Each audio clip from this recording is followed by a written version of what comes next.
Merhaba sevgili takipçilerim ve değerli izleyenlerim. Mis Mutfak kanalıma hoş geldiniz. Bugün sizler için öyle güzel kurabiyeler hazırladım ki tek lokmalık ağzınıza attığınızda kum gibi dağılan, kesinlikle yumuşamayan ve bayatlamayan harika bir kurabiyedir.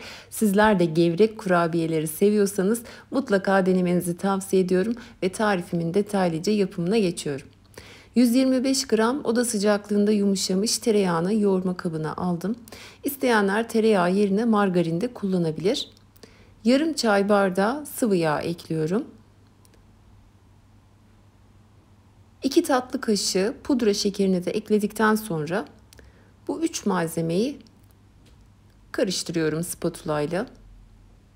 Margarin ya da tereyağı hangisini kullanırsanız dikkat edin, mutlaka yumuşak olsun. Çünkü bu kullanacağınız un miktarını da etkileyecektir. 1 adet yumurta sarısı ekledim. Yumurtanın akını kurabiyelerin üzerinde kullanmak için ayıralım. 2 yemek kaşığı sirke ekliyorum. Elma sirkesi kullandım. İsteyenler üzüm sirkesi de kullanabilir. Kurabiyenizin daha gevrek olmasını sağlar sirke. Kesinlikle kokusu da olmaz, endişeniz olmasın. 1 çay kaşığı tuzu da ekleyip karıştırdıktan sonra şimdi kontrollü bir şekilde un ilave ediyorum. Un miktarını sizler için ölçmüştüm. Hamur toparlandığında ne kadar kullandığımı da söyleyeceğim.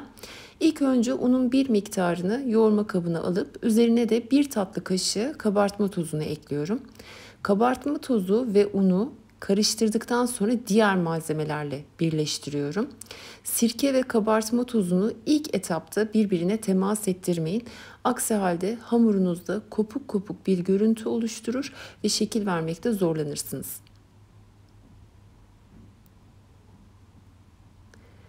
Bu malzemeleri birbirine karıştırdıktan sonra tekrar un ilave ediyorum.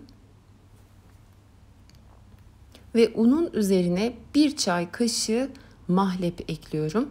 Kullanmak zorunda değilsiniz mahlebi ama gerçekten kurabiyeye hoş bir aroma ve lezzet bırakıyor. Çok daha fazla kullanmayın. Aksi halde kurabiyenizde acımsı bir tat oluşur. Evet, artık hamur elimle yoğrulabilecek kıvama geldi. Ortalama 2,5 su bardağı ile 3 su bardağı arasında kullanacaksınız un miktarını. Önemli olan elinize aldığınızda dağılıp çatlamayan yumuşak kıvamlı bir hamur yapmanız. Şimdi ayırmış olduğum yumurta akını bir çatal yardımıyla birazcık köpürtüyorum. Diğer tarafta da yarım su bardağından birazcık fazla kavrulmuş susamım var. Susamı isterseniz kavurmayabilirsiniz ama kavrulduğunda gerçekten çok daha lezzetli oluyor. Hatta ben içine 1 tatlı kaşığı da çörek otu ilave ettim. Bakın hamurun kıvamı aynen bu şekilde.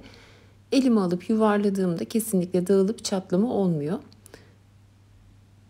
Kurabiyeyi misket büyüklüğünde yuvarlayıp yumurta akına batırıp daha sonra susam ve çörek otu karışımına sürüyorum ve fırın tepsisine yerleştiriyorum.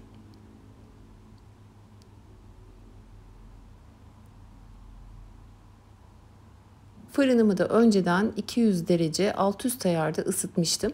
Gördüğünüz gibi tam bir tepsilik bir kurabiyeniz olacaktır. Altı üstü bu şekilde pembeleşip kızarana kadar pişirin. Ortalama yarım saat içerisinde pişecektir.